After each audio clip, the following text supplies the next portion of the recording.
This is Daily Blast Live. We're talking about what you're talking about. You all ready for this? This is a sham. No. Y'all, Just stop. get real. Welcome to DBL. You got the two boys and the lady. Yes. Ladies. Two ladies and a man and a baby. There we go.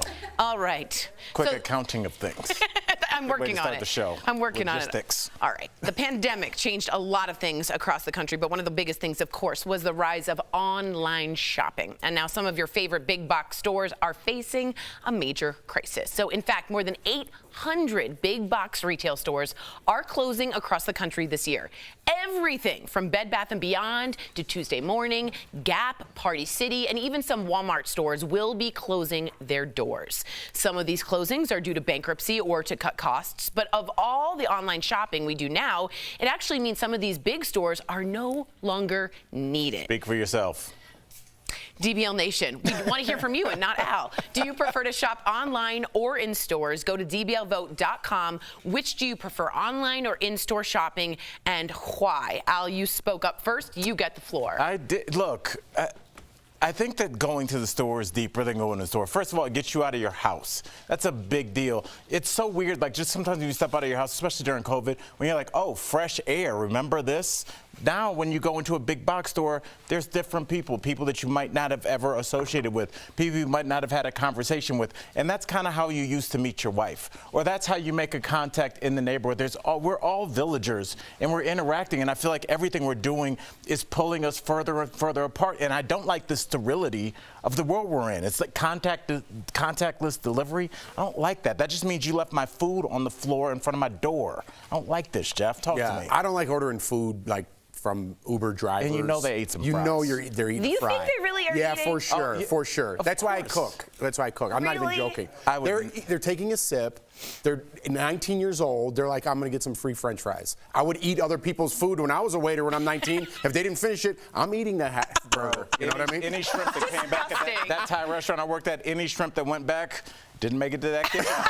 It is disgusting, but it's true. It's true. disgusting. But if you say, like, for me, I'm 44, big box stores mean Costco, which I go to all the time, Home Depot, which I go to all the time. If those are considered big box, I'm still going there. I don't need to go to the Gap, right? If I do want a nice shirt or something, I'll go to a Nordstrom or something, or to the mall, and so I could try it on. If there's a brand that I know, like a Nike shoe or like this built thing that I wear, it's called, I know my size specifically, so I could buy it online without the fear of returning it. But returning is so easy buying online. I just put it in those bags, boom, they send you the label, I drop it off at front with Derek up there, boom, it's out of here. I could not disagree with you more. I don't think, whenever I say I'm going to return something, it just sits there until dust comes, and I just say, now I'm going to keep it.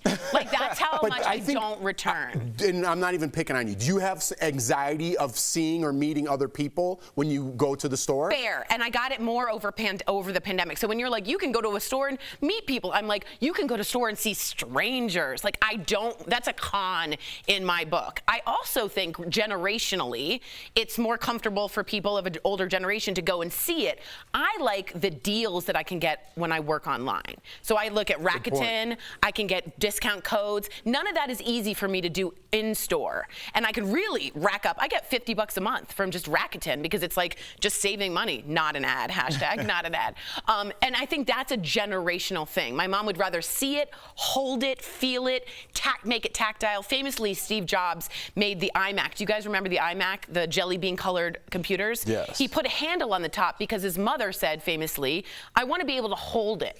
There was no reason for the handle. It was just made them easier to like feel like it was something they could handle. Have you ever gone to the store and seen something that you didn't know that you wanted or didn't know that they made, where you're like, oh my goodness, this is here now? Sometimes when I go to the grocery store, I end up getting 5 of the things I wanted to, and then maybe 6 things I wasn't expecting. I'm like, oh, maybe I'll make this. I never thought about it. Like, I kind of like the spontaneity of just being out and having things come to you. And I think the idea of just sitting there and just having everything sent to me, I'm having clothes sent to me, I'm not planning to wear them out because I'm buying things online. So you're just kind of accumulating these things in your home that you're having less and less reason to leave. I feel like we're running away from life and running away from interaction by just staying online. I agree with you. We're being antisocial, right? Yes. And the human interaction doesn't exist anymore. Hence, people are angry online because you don't face any repercussions. You're not having that debate. Well, why did Joe Biden do this? Why did Donald Trump do this? You're not having a civilized conversation. You are going all in and all angry and connecting with people like you that are angry at the world for whatever reason. I'm with Al. We need to be more social. We need to learn from our mistakes, meet new people, learn something from them. And could I tell you one thing? I could save Bed Bath & Beyond. If they just gave you 20% off, I would go in there way more because I've been there at least a dozen times and I was like, I forgot my giant cardboard cutout of a coupon. I'm not going in. And then I end up not going back. I totally agree. They are going into the beyond with that. I agree with you. I think it is a generational thing. And I think younger kids aren't going to like, when you say find new things, I guess I find them on blogs and on internet and the Instagram and stuff. More sterile ways to interact with people. I'm becoming more of a hermit. And I think that's the way the world's going. I agree. I agree. There's not McDonald's. You can do everything is automated. Every single point. You don't speak to a human at all. Yeah, that's how new stores are. There's a new store by me, this Mexican chicken place I love. Don't even talk to anybody. Just order online and don't just grab your food and leave. I'm like, man. Oh, yeah. I'm not here for that. What happened? Hey, is Tony in the back? Where's Tony? Get over here. Right. And he throws an extra piece of bread in there, you know? I'm all for human beings. And I just feel like, you know, Jeff, that what you're talking about in terms of sitting across from people that you might not agree with, I honestly feel like a lot of the political discourse that has pushed people to do kind of, you know, irrational things, January 6th, those conversations used to be had in the cafeteria at GM. And you would work next to somebody who you didn't know really outside of from work. a different neighborhood that as well. Would be from a different neighborhood, and you guys would kind of, you know, go at each other, but you'd be like, oh, I know his family. I know what his wife looks like. And I'm not going to be easily fooled into this person wants to kill me. He's like, it's Tony, you know, he shoots his mouth off, but he's fine. But now that we're all sectioned off, I can be like, do you know what Jeff does with the door? He eats babies. And so many people are like, you know what they do? Because we don't interact anymore. And the losing of stores. But do you think that's the way the world is going? Yes. Yes. Absolutely. And you just are sad about it? Yes. Yes. Yeah, because I'm taking the convenience more than wanting to actually meet someone. I will pick that over trying to like But meet the someone. convenience is taking steps out of things, Yeah. right? So if you take steps out of things, that's the socialization part, right? Yeah. When is the last time you asked somebody for directions? You don't need to. It's all on your phone. No. Everything we do in our life are taking steps out of socializing with other people. Wow. Right. I am becoming a hermit crab. Well, you did get your job with the Packers online. So that Go Packers! I'm an Oregon Duck. Let's look at, isn't that their colors? Yes. No one responded. The poll, online is 39%, 38%, in-store 62%. Interesting that we're doing this poll online, though, which is ironic. Coming up on They're going to come here and vote? Yeah, get on over here, you. Our interview with Grammy-winning singer Jason Mraz. It's such a good interview. He's telling us all about his new album. And yes, the O craze continues, the Ozempic craze, but is it safe for everyone? We got the doc in store here to answer your weight loss injection questions. She's in the store? I didn't mean the store, I meant the studio. I don't go to the store. I thought that was a cool way to... Our viewers are talking about DBL. Yes! I like that. Leaves me speechless. I'm like blushing. Thank you, thank you. That's emotional. Do I want to sit there and watch them? Yes, I do. Talk about this now.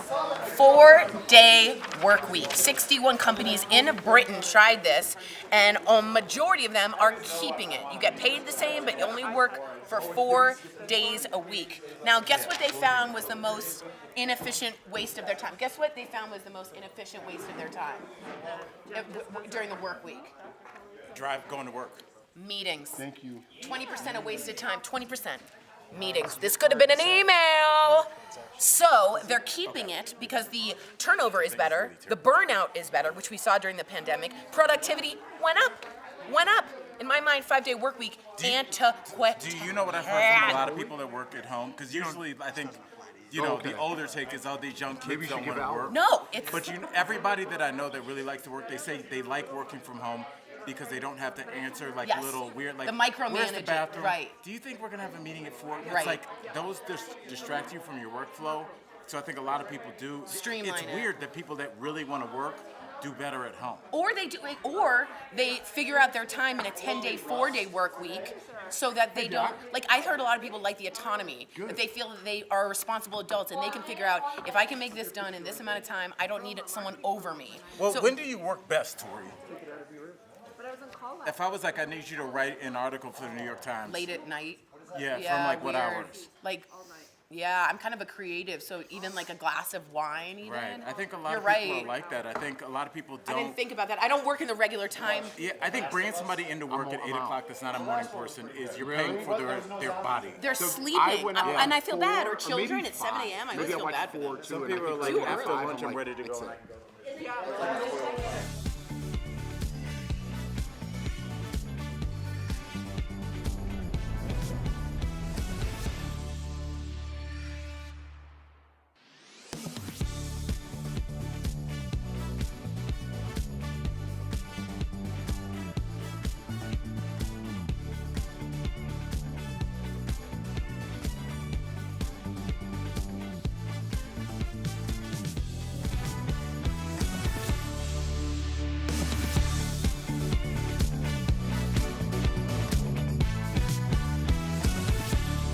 Kelly and her pink Cool hat. hat Kelly. Totally We natural. like- That's like the hat you wanted as a mom so the kids could find you at the amusement park. I have my yeah. pink hat on. I'll be at the water fountain. That is a mom hat. Find me, I'm wearing pink. All right, welcome back. Ozempic continues to be the hot trend in weight loss, and we still have so many questions you guys are asking. Whenever it's brought up, you guys write us. So thankfully, we have the one and only Dr. Coley. Thank you so much here to help us. Let's clap it up for Dr. K. Huh? Jeff, your turn.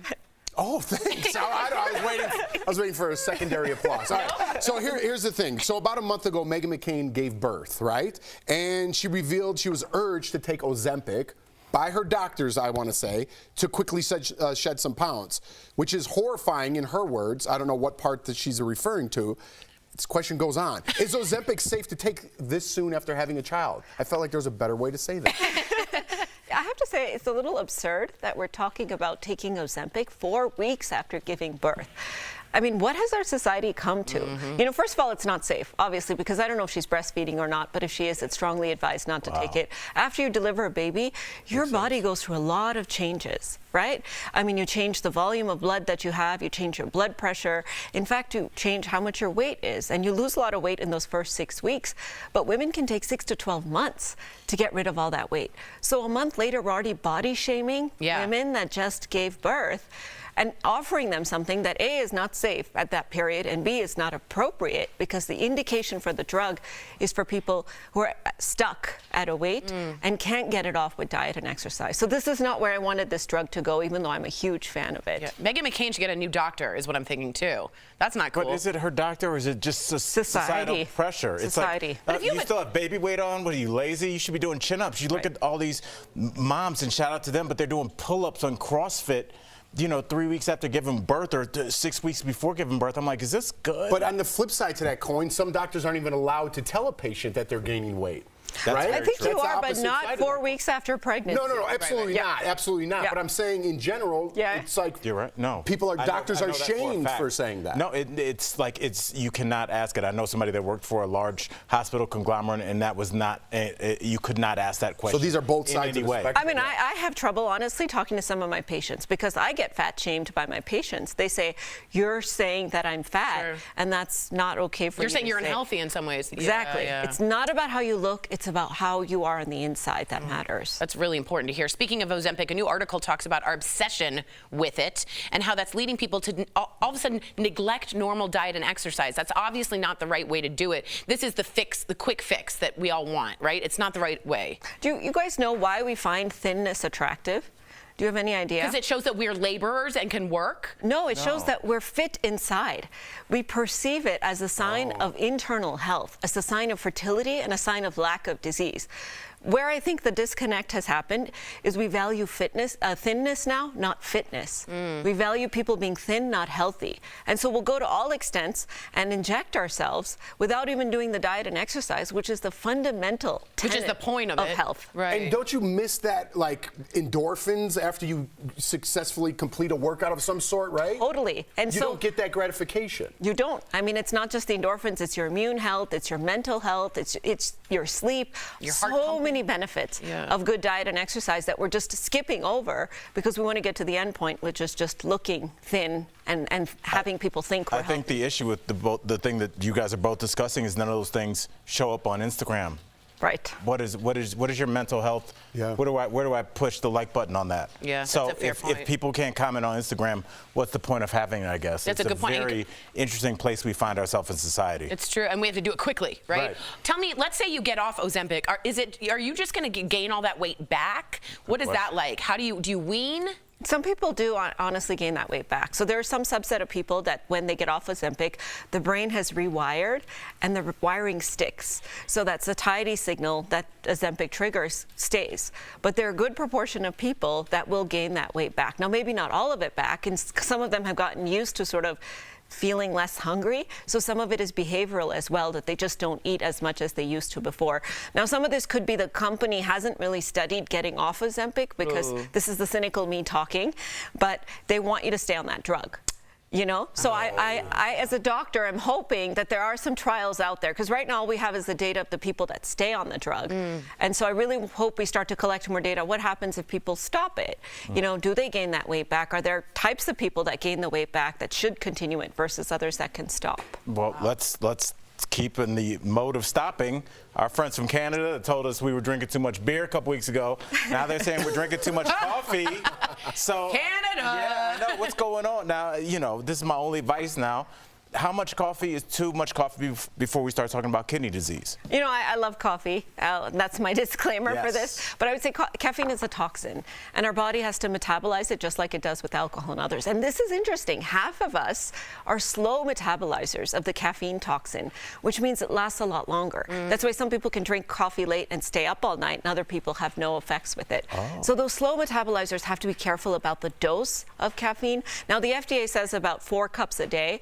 But Dr. Coley says about 1 cup a day. 1 cup a day? It's not about, it's 1 cup. It's not about 1 cup. Guys, you heard it here. 1 cup a day. Oh, Canada. Sorry, Steve, what are you but doing? thank you. Yeah, thank you. Steve Gallagher gets us our coffee. Thank you. Dr. Coley, thank you so much for being here and clearing this up. Thank you, Doc. You can follow Dr. Coley on Twitter at PyleColeyMD. We'll be right back. I don't want to even take this cup of coffee. Almost spilled my coffee outside of my mouth.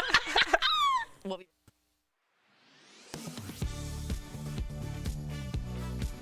Viewer C. Sigmund emailed us saying, we are hearing that if you've taken the COVID-19 vaccine, you could possibly have heart problems within 3 years. So let's take a look at the facts. For answers, we went to cardiologist Dr. Pyle Coley, Children's Hospital of Philadelphia, and the American Heart Association. After getting the COVID vaccine, it is possible to get myocarditis, which is a heart condition that inflames the heart muscle. However, Dr. Coley says it usually develops right after getting the vaccine. That really occurs in the acute period. In the first few weeks, perhaps a couple of months after you get that vaccination. It's also pretty rare. In a study by American Heart Association, researchers looked at medical records of people hospitalized for myocarditis within 21 days of receiving the Pfizer or Moderna vaccine. They found out of the 7.3 million people receiving the first, second, and third shot, only 41 people were hospitalized for myocarditis. As far as this happening years down the road, we'll have to wait and see since the vaccine is still relatively new. However, Dr. Coley says that's unlikely. It is incredibly rare to get something called autoantibodies, which means that the immune system gets triggered in such a way that it makes antibodies to your own body cells, which then manifest many years later. The Children's Hospital of Philadelphia looked at several different types of vaccines, including the COVID-19 vaccine. They found severe effects following a vaccine can occur, but they tend to happen within 2 months of vaccination, not years later. The FDA required companies making COVID-19 vaccines to follow trial participants for a minimum of 2 months before they could submit data for approval. Participants in the trial continue to be followed even though vaccines have been approved for use. With your Verify Fact Check, I'm Megan Bragg. My kind of magic is automatic. I feel like dancing. I feel like dancing. Even if it's raining, I'm not complaining. I feel like dancing. I feel like dancing. That was new music from one of my favorites, Jason Mraz, the Grammy Award-winning artist, joined us earlier and shared with us what makes him feel like dancing.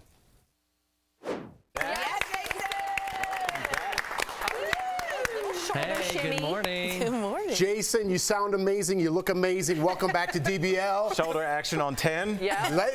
Let's get right into it. How did you come up with the title of your new album, Mystical, Magical, Rhythmical, Radical Ride? Yes. Well said, Jeff. Mystical, magical, rhythmical, radical ride. Well, I'm always down to get a little silly with the lyrical ridiculousness. But mystical, magical, rhythmical, radical ride is a lyric from the song, and to me, it really sums up life. This mystical, magical, rhythmical, radical ride that we're on planet Earth in a human body in this experience. Yeah, it's about life. Many artists have recently released dance music. Beyonce dedicated her latest album to the queer community. How did your mom inspire you to make dance music? Well, my mom was always driving me to dance class when I was a kid, and definitely encouraged me to go into the arts. And actually, just recently, she was telling me to make a pop album before it's too late, citing that I was getting older. And then so we went into the studio for Mama June to make a pop album, and sadly on the last day of recording, my mom lost her husband, and about 2 weeks after that she was diagnosed with cancer. So we've been on a journey ever since about 2 weeks into recording this album, we've been on a journey in our family. But I tell you, that's been a real motivator to create happy, positive, healing music that gets my mom up and dancing and back on her feet. It's almost like a certain type of medicine you made beforehand. That's amazing. You opened up, Jason, about struggling with your identity and your self-worth, and I definitely have done that, and I'm in my 40s, earlier in your 40s. What was going on in your life at that time? You know, I guess I'm a late bloomer, or very lucky that I get to have many, many experiences in life. And I think having come from a small town, I would dare even say a locker room of homophobes. It's hard to really blossom as a young man in that situation. Jason, obviously we're feeling good, and I've always wanted to ask this to an artist. Do you set out to make music to make people feel good, or is it just like when you go into the studio, this is just what comes out? I'm super curious. Well, by the time I get into the studio, I'm really only taking a handful of songs that make me feel good, because I will write sad songs, sing till I'm crying, and do what I need to do for my life in that regard. But that's not the feeling I want to take to the stage. It's not the feeling I want to take into the studio. I want to take something where the transformation has occurred, and we're back, and we're happy, and we're feeling good. So rarely, if ever, will I release, a sad song or a sad album or a moment of where I'm not grateful. So because you bring gratitude into the studio, you can't help but have a good time, because what an enormous privilege it is. Beautifully stated. That. Jason, if you're ever at Red Rocks, please come visit us. We're here in Denver. We adore you, and we will be thinking of your mom. She is in our prayers. DBL Nation, Jason's new album, Mystical, Magical, Rhythmical, Radical Ride, will be released June 23rd. Also visit jasonmraz.com for his summer tour dates. Jason, we appreciate you. Shout out Mama June. Yeah. That's right. Thank you so much. We'll be right back. Thanks you, Jason. Brother. Appreciate you.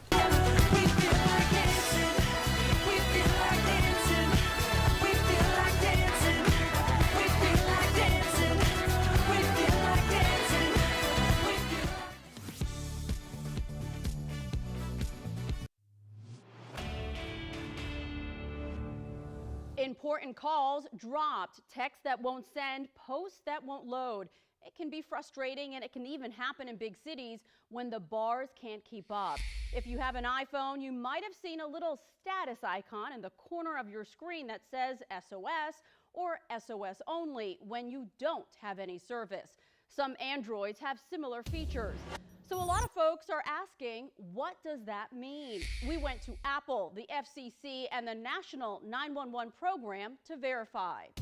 When an iPhone loses connectivity, it will often switch to SOS only mode. This means the phone can only make calls to 911 or other emergency services. A limitation for sure, but better than nothing in an emergency. And it's not unique to these smartphones with SOS.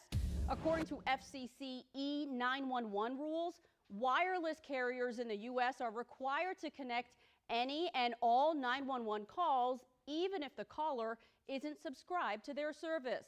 That means as long as your area has some wireless coverage, you should be able to call 911 from a phone with no plan and still reach an operator.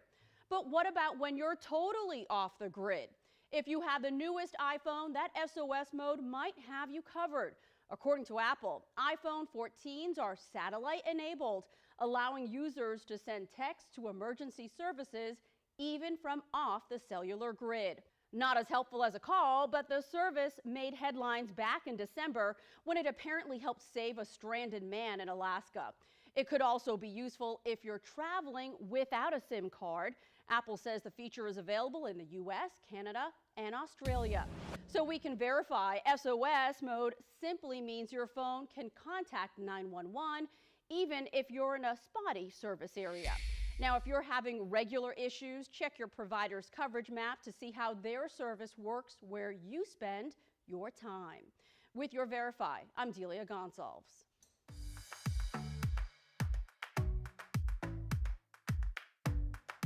Our sources are AAA, Rochester Mazda, Staple Vehicle Contracts, Progressive Insurance, 1A Auto Repair Company, Batteries Plus, Anco Wipers, and State Farm Insurance. The first don't use hot water or homemade solutions like water and ammonia. They can crack the windshield. Instead, use de-icing spray or liquid ice melt. Don't use the wrong tools. Sharp objects can scratch glass and damage paint. And avoid brooms. The bristles can also damage the paint. Do use tools meant for snow removal, like brushes, ice scrapers, or foam brooms. And leaf blowers from a distance can help as well. To keep your windshield wipers working year-round, don't use them to clear snow or ice. It can cause tears in the blades. Instead, clear the snow from your windshield with the tools we just told you about. And defrost the windshield to melt the ice and unfreeze your wipers.